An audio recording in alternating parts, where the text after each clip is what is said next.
Selamat malam, salam sejahtera. Terima kasih karena bersama dengan saya di Nazilin Unity Channel. Baru-baru ini heboh tentang Kabinet Anwar mungkin akan dirombak. Sehingga kan ada satu orang di Dewan Parlimen dengan begitu berani dan gah lantang menuntut supaya, menggesa supaya Menteri Pertanian dan Keterjaminan Makanan, yaitu Mat Sabu, letak jawatan. Desakan itu dibuat di parlimen, tetapi akhirnya beberapa jam selepas mendesak Mat Sabu letak jawatan, ini pula yang terjadi. Ini jawaban daripada salah seorang pemimpin daripada Pakatan Harapan. Beliau kata, mendesak Mat Sabu letak jawatan, ahli parlimen bersatu adalah buta fakta. Ahli Parlimen Tanjung Karang, Datu Zulkapri Hanapi, diselar sebagai buta fakta apabila mendakwa Pertanian dan Keterjaminan Makanan KPKM Datu Seri Muhammad Sabu tidak kompeten dalam menyelesaikan isu bekalan makanan.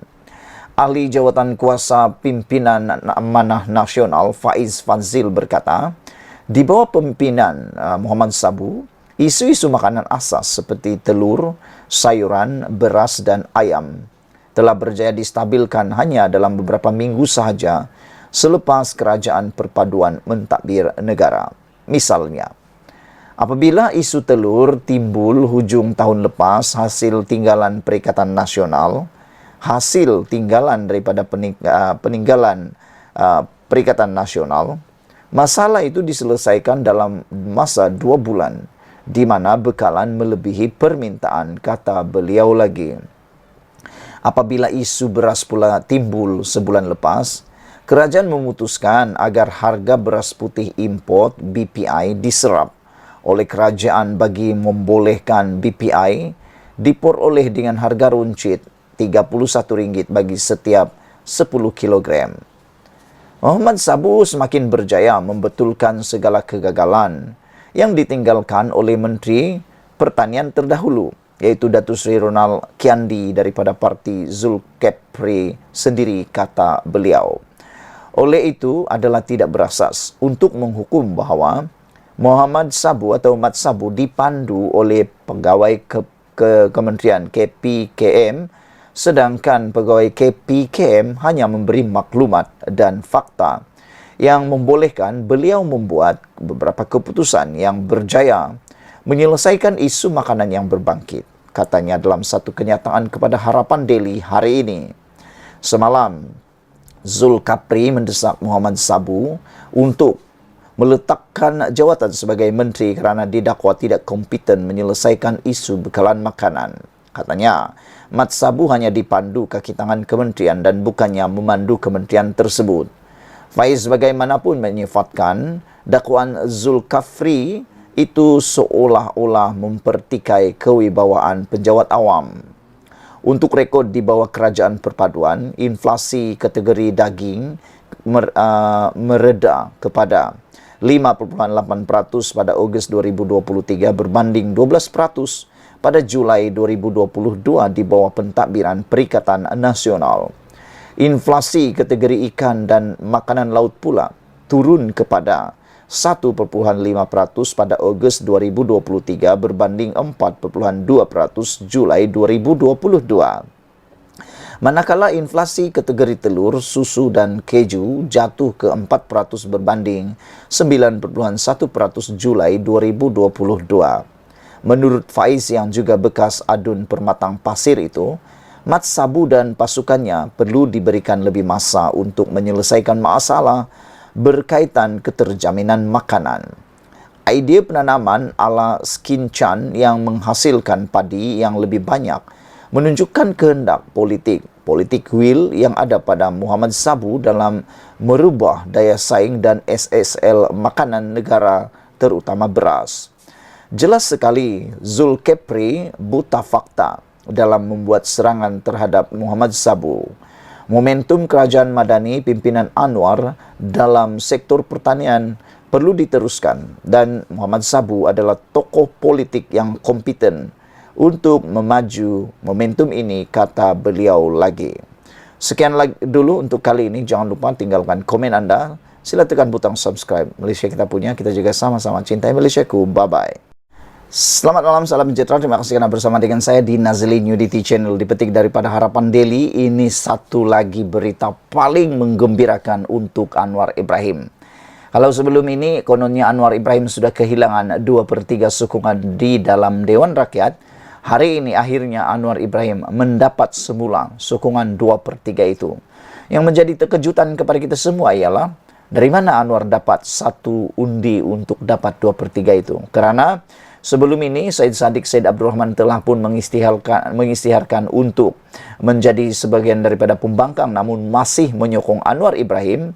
Ini bermaksud Anwar Ibrahim sebenarnya secara kira-kiranya daripada pihak kerajaan telah hilang satu kerusi menyebabkan dia kehilangan 2/3 kerusi parlimen kerajaan di parlimen. Namun hari ini kita boleh sahkan sekali lagi Anwar Ibrahim kini dalam 2/3 sokongan di parlimen ataupun lebih, kerana Syed Saddiq kata walaupun dia menjadi pembangkang tetapi dia masih menyokong Anwar Ibrahim. Cuma dia tak nak menjadi kerajaan lagi. Jadi kali ini apa yang kita lihat ialah ada seorang ahli parlimen daripada Perikatan Nasional telah mengisytiharkan sokong Anwar. Yang menjadi persoalan kita ialah apa akan terjadi lepas ini? Adakah ahli parlimen Perikatan Nasional ini akan dipecat ataupun hilang kelayakan ahli parlimen? Walau bagaimanapun beliau tidak pindah parti. Datuk Iskandar Zulkarnain Abu Khalid, Perikatan Nasional Kuala Kangsar, mengisytiharkan bahawa beliau akan menyokong Perdana Menteri Datuk Seri Anwar Ibrahim kerana mahu mengurangkan beban kos sara hidup yang meningkat untuk penduduk kawasannya.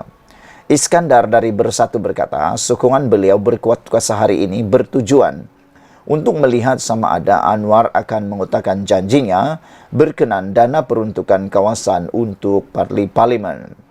Beliau berkata, saya percaya ekonomi akan dipulihkan demi kemakmuran negara dan kesejahteraan rakyat.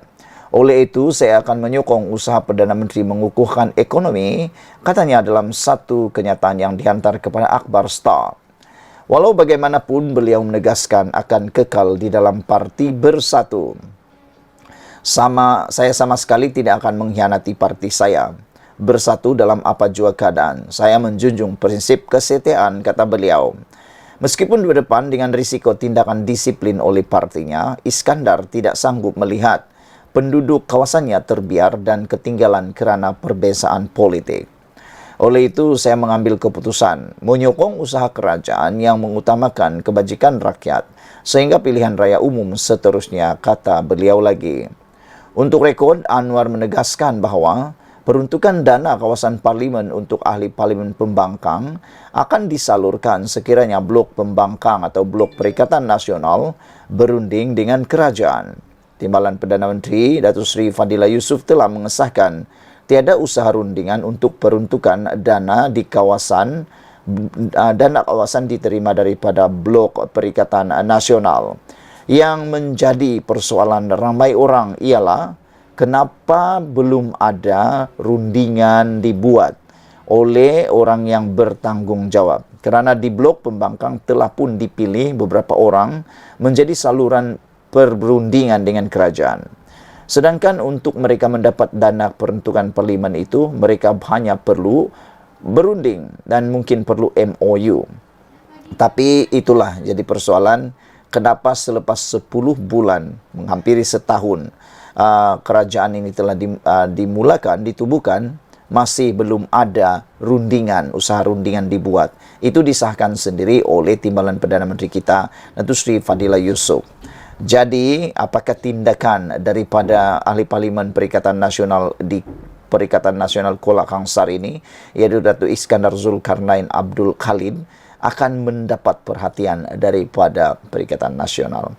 Atau yang mungkin lebih menyayat hati kalau akan lebih ramai ahli parlimen daripada Perikatan Nasional yang mungkin akan sama-sama melakukan perkara yang sama, atau mereka akan mengikut jejak ahli parlimen Kuala Kangsar ini. Pada pendapat saya, tidak salah untuk mereka mengambil tindakan membuat MOU dengan Anwar Ibrahim untuk kepentingan rakyat di kawasan mereka.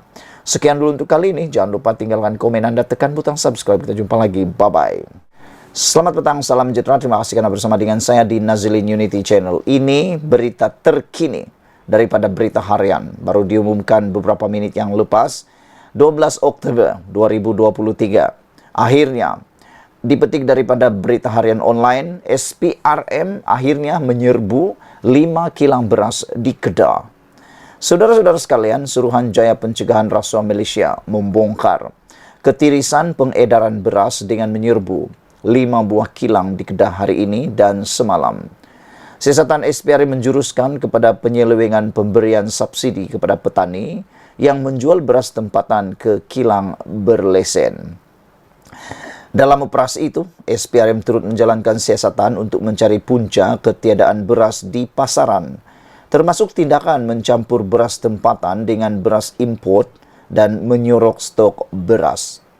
Dalam serbuan di 2 buah kilang semalam, serta 3 lagi kilang hari ini, SPRM mengesaki ada penipuan risit pembelian padi dan penyelewengan jumlah berat padi yang dijual di kilang tidak sama dengan nilai subsidi yang dibayar kepada petani.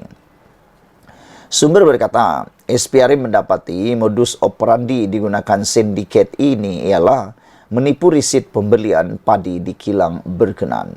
Katanya, siasatan itu termasuklah kemungkinan nilai subsidi yang dibayar kepada petani tidak sama dengan jumlah berat padi yang dibayar di kilang.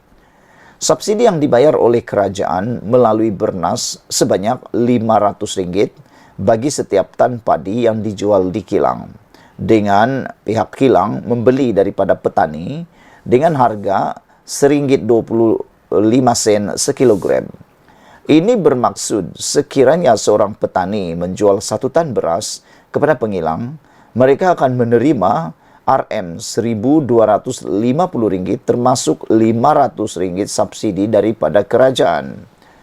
Siasatan mendapati mungkin berlaku penyelewengan dalam urusan itu, termasuk jumlah berat padi yang dijual di kilang tidak sama dengan nilai subsidi yang dibayar kepada petani. Terdapat risit-risit pembelian padi dan jumlah berat padi disyaki sengaja dipalsukan dengan menggandakan jumlah berat padi yang dijual, katanya. SPRM masih meneliti jumlah sebenar ketirisan subsidi yang berlaku berdasarkan jumlah subsidi yang diperuntuk kerajaan ketika ini, yaitu RM600 juta setahun. Dalam operasi itu, SPRM turut mengesan penyelewengan dengan mencampurkan beras tempatan dengan beras import untuk dijual dengan harga beras import. Katanya, tindakan itu menguntungkan pengilang memandangkan harga import tidak dikawal oleh kerajaan berbanding beras tempatan. Tetapi tindakan ini akhirnya boleh menyebabkan kekurangan padi atau kekurangan beras untuk beras tempatan. Kerana beras tempatan yang sepatutnya dijual sebagai beras tempatan dengan harga yang lebih rendah menjadi berkurang kerana dijual pula dalam bentuk beras import. Jadi, beras tempatan berkurangan, beras import pula yang bertambah. Inilah kejahatan mereka yang melakukan modus operandi ini. SPRM kini bertindak untuk SPRM juga bertindak menyiasat sikap pengilang yang menyimpan dan menyorokkan beras tempatan yang mungkin menjadi punca kekurangan beras tempatan. Mereka ini kononnya menunggu pelarasan harga oleh kerajaan dan memberi alasan beras itu disimpan disebabkan tiada ejen yang mahu membeli beras itu, katanya. Dalam perkembangan itu, Ketua Pesuruhjaya SPRM Tan Sri Azam Baki ketika dihubungi mengesahkan tindakan yang diambil SPRM dalam menyiasat ketirisan pengedaran beras negara di bawah Seksyen 18 Akta SPRM 2009. Katanya lagi, SPRM melihat dua aspek siasatan, yaitu berkaitan kesalahan jenayah dan juga aspek tata kelola dalam agihan subsidi. Berita Harian melaporkan pada bulan lalu, Azam Baki memberi jaminan akan segera masuk menyiasat sekiranya mengesan kepincangan dalam isu pembekalan beras negara.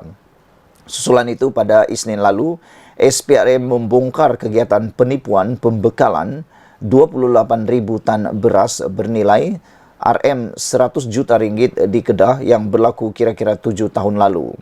Semalam, seorang pemilik syarikat mengimport beras dan rempah ratus didakwa kerana mengemuka tuntutan palsu berjumlah keseluruhan 22.76 juta berkaitan pembekalan beras kepada Kedah Agro Holding Berhad pada 2017.